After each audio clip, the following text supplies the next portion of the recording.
W. Lloyd Warner.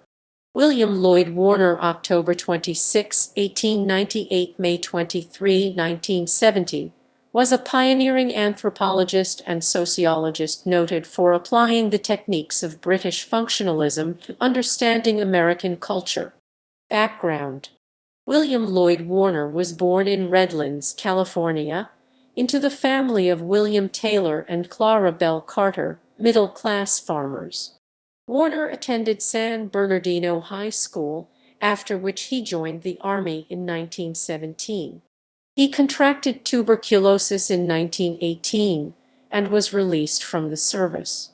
In 1918, he married Billie Overfield. Warner enrolled in the University of California, Berkeley, where he studied English and became associated with the Socialist Party. In 1921, he transferred to New York to pursue a career in acting. The plan did not work well, and Warner returned to Berkeley to complete his studies in English. At Berkeley, he met Robert H. Lowy, professor of anthropology, who encouraged him to turn to anthropology.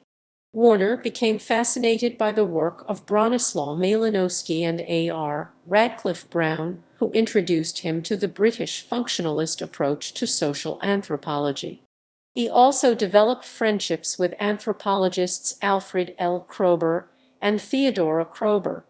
Warner received his B.A. from Berkeley in 1925. Research in Australia. From 1926 to 1929, Warner spent 3 years as a researcher for the Rockefeller Foundation and the Australian National Research Council, studying the Murngin people of Arnhem Land in northern Australia with his base at the Millingimbi Methodist Mission. He formed a deep friendship with Makarola, his main Murgin informant, whom he described in an appendix to his 1947 book. From 1929 to 1935, Warner studied at Harvard in the Department of Anthropology and the Business School. Trying to obtain his Ph.D., he used his study among Murngin for his dissertation, which was later published in his first book, A Black Civilization, A Social Study of an Australian Tribe, 1937. He never defended the thesis and accordingly did not receive his doctoral degree. While at Harvard, Warner taught at the Graduate School of Business Administration. From 1930 to 1935, he conducted his most influential study, which was known by the name the Yankee City Project. In 1932, he married Mildred Hall, with whom he had 3 children. Career at Harvard. Warner enrolled at Harvard 1929–1935 as a graduate student in the Department of Anthropology and the Graduate School of Business School Administration. His first book, A Black Civilization, A Social Study of an Australian Tribe, 1937, followed the conventional anthropological path of studying so-called primitive people. During his years at Harvard, he became a member of a group of social scientists, led by Australian social psychologist Elton Mayo, the father of the human relations movement, best known for his discovery of the Hawthorne effect in the course of his motivational research at the Western Electric Company.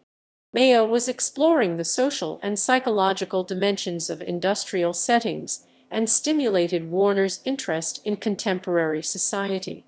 Warner became involved in Mayo's project of studying the workplace and organizational structure, using the Western Electric Hawthorne plant in Chicago as its location.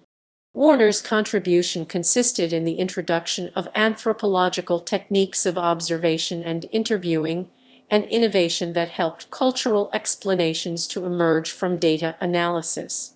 He was largely responsible for the design of the third phase of the Hawthorne project known as the Bank Wiring Observation Room BWR, which examined how workers actually performed their jobs, as opposed to what they stated they would do during interviews. Career in Chicago. In 1935, he was appointed professor of anthropology and sociology at the University of Chicago, where he remained until 1959, when he was appointed professor of social research at Michigan State University. During his Chicago years, Warner's research included important studies of Black communities in Chicago, the rural South of a New England community, Yankee City/Newburyport, Ma, and a Midwestern community, Jonesville. In addition to these community studies, Warner researched business leaders and government administrators, as well as producing important books on race, religion, and American society. Warner's Yankee City study lasted nearly a decade and produced 5 volumes: The Social Life of a Modern Community, 1941, The Statist System of a Modern Community, 1942, The Social Systems of American Ethnic Groups, 1945, The Social System of a Modern Factory, 1947, and The Living and the Dead, A Study in the Symbolic Life of Americans, 1959. Criticisms. Despite his impressive productivity and wide range of interests, Warner's work has long been out of fashion. The noted Marxist sociologist Oliver Cromwell Cox's vigorous critique of Warner's framing of race in the southern U.S. caste contributed to the disappearance of this once fashionable conception. An empiricist in an era when the social disciplines were increasingly theoretical, fascinated with economic and social inequality in a time when Americans were eager to deny its significance, and implicitly skeptical of the possibilities of legislating social change at a time when many social scientists were eager to be policymakers, Warner's focus on uncomfortable subjects made his work unfashionable. Warner's interest in communities when the social science mainstream was stressing the importance of urbanization and religion when the field's leaders were aggressively secularist also helped to marginalize his work. More positive assessments of his work have recently emerged.